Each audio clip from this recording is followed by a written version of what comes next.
Team के एक अद्भुत ऑलराउंडर खिलाड़ी रविंद्र जडेजा की, जो आज के समय में भारतीय क्रिकेट टीम के एक महत्वपूर्ण हिस्सा हैं। और इतना ही नहीं, उन्होंने अपने जादुई गेंदबाजी से आईसीसी की टेस्ट रैंकिंग में पहले स्थान पर कब्जा जमा रखा है। दोस्तों, भारत में क्रिकेट के खेल को लेकर जितना पागलपन है वो किसी भी दूसरे खेल को लेकर नहीं है। मेरे ख्याल से यह भी कहना कुछ ज्यादा नहीं होगा कि भारत में क्रिकेट को लोग धर्म का दर्जा देते हैं और लोग इस खेल से अपनी निजी भावनाओं को जोड़कर रखते हैं। इन सभी बातों से आपको अंदाजा तो हो ही गया होगा कि 125 करोड़ की आबादी वाले इस देश में अपनी राष्ट्रीय टीम के लिए क्रिकेट खेलना कोई छोटी बात नहीं है, और वो भी एक गरीब घर के लड़के के लिए तो ये असंभव सा लगता है। लेकिन रविंद्र जडेजा ने अपने जुनून, लगन और परिवार के सपोर्ट से असंभव को भी संभव कर दिखाया है। तो चलिए दोस्तों, बिना आपका समय खराब किए हम रविंद्र जडेजा को थोड़ा करीब से जानते हैं और उनके जीवन से कुछ प्रेरणादायक बातों को सीखने की कोशिश करते हैं। रविंद्र जडेजा का जन्म 6 दिसंबर 1988 को गुजरात के जामनगर जिले के नौग्रामगढ़ नाम की जगह पर हुआ था। उनके पिता का नाम अनिरुद्ध सिंह जडेजा था, जो अपने परिवार का गुजारा करने के लिए एक प्राइवेट सिक्योरिटी एजेंसी में चौकीदार का काम करते थे। रविंद्र की मां का नाम लता था, जो एक हाउसवाइफ थी और घर की परिस्थितियां खराब होने के बावजूद पूरे परिवार की देखरेख बहुत ही प्रभावशाली ढंग से करती थी। जडेजा के अलावा उनकी 2 बहनें नैना और पद्मिनी भी हैं।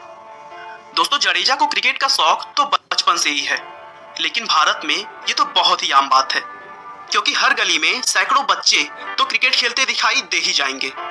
लेकिन खास बात यह है कि इतनी गरीबी में जिंदगी गुजारने के बाद भी जडेजा के माता पिता ने उनका क्रिकेट एक गली तक सीमित नहीं रहने दिया, और घर की परिस्थितियां अच्छी ना होने के बावजूद उन्होंने जडेजा को प्रोफेशनल क्रिकेट सिखाने के लिए क्रिकेट एकेडमी ज्वाइन करवाया। दोस्तों, अक्सर भारत में क्रिकेट को एज ए कैरियर देखना सबसे बड़ा रिस्क माना जाता है, क्योंकि अगर आपने क्रिकेट को अपना समय दे दिया तो पढ़ाई की तरफ से ध्यान तो हटना ही है, और अगर पढ़ाई से आपका ध्यान हटा और क्रिकेट की जोरदार कंपटीशन में भी फेल हो गए तो ज्यादातर चांसेस होते हैं कि पूरी लाइफ खराब हो जाए। इसीलिए बहुत ही कम पेरेंट्स होंगे जो अपने बच्चों का कैरियर क्रिकेटर के तौर पर देखते होंगे। लेकिन जडेजा के माता पिता उन लोगों में से थे जिन्हें अपने बच्चे के पैशन पर पूरा भरोसा था। जडेजा की मां का सपना था कि उनका बेटा भारत के नेशनल क्रिकेट टीम के लिए खेले, लेकिन दुर्भाग्य से 2005 में एक एक्सीडेंट के दौरान उनकी मां इस दुनिया को छोड़कर चली गई, और इस दर्दनाक घटना से जडेजा पूरी तरह टूट गए। यहाँ तक कि मां के इस दुनिया में न रहने का दुख जडेजा को इतना हो गया था, उन्होंने क्रिकेट तक को छोड़ने का फैसला कर लिया। लेकिन कुछ दिनों तक दुखी रहने के बाद फिर से उन्होंने अपने आप को संभाला और अपने मां के सपने को पूरा करने के लिए जी जान से जुट गए। जडेजा के कोच बताते हैं कि जडेजा शुरू से ही सबसे पहले प्रैक्टिस के लिए आते थे और सभी के जाने के बाद ही जाते थे। उनका कहना था कि उनकी लगन और परिश्रम को देखकर मैं तो श्योर था कि जडेजा नेशनल टीम के लिए एक दिन जरूर खेलेगा। आखिरकार जडेजा की लगन और प्रैक्टिस ने जल्द ही अपना जलवा दिखाया, और 2005 के दौरान 16 साल की उम्र में उनका सिलेक्शन भारत के अंडर 19 क्रिकेट टीम में किया गया।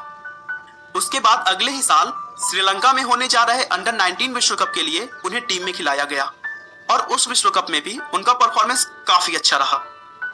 2008 में आईपीएल के ओपनिंग सेशन में जडेजा को राजस्थान रॉयल्स द्वारा चुना गया, और जडेजा ने भी उनके चुनाव को सही साबित करते हुए जीत में एक महत्वपूर्ण भूमिका निभाई। आखिरकार उनका शानदार परफॉर्मेंस किसी से भी छुपा नहीं रहा, और उनका सिलेक्शन भारत के नेशनल टीम में श्रीलंका में होने जा रहे वनडे सीरीज के लिए किया गया। 8 फरवरी 2009 को उस सीरीज के फाइनल में उन्हें खेलने का मौका दिया गया, जहां उन्होंने नाबाद 60 रनों की पारी खेली, और इसी मैच के साथ उन्होंने अपनी मां का सपना शान से साकार किया। लेकिन उसी साल T20 में इंग्लैंड के खिलाफ अपनी धीमी पारी के लिए उन्हें लोगों से आलोचना भी झेलनी पड़ी, और उन्हें टीम से बाहर का रास्ता दिखा दिया गया। लेकिन कैप्टन महेंद्र सिंह धोनी ने उन्हें सपोर्ट किया और फिर से मैच खेलने का मौका दिया, और बस इसके बाद से उन्होंने कभी भी पीछे मुड़कर नहीं देखा, और गेंदबाजी और बल्लेबाजी में बेहतरीन प्रदर्शन को जारी रखते हुए टीम के एक महत्वपूर्ण हिस्सा बन गए।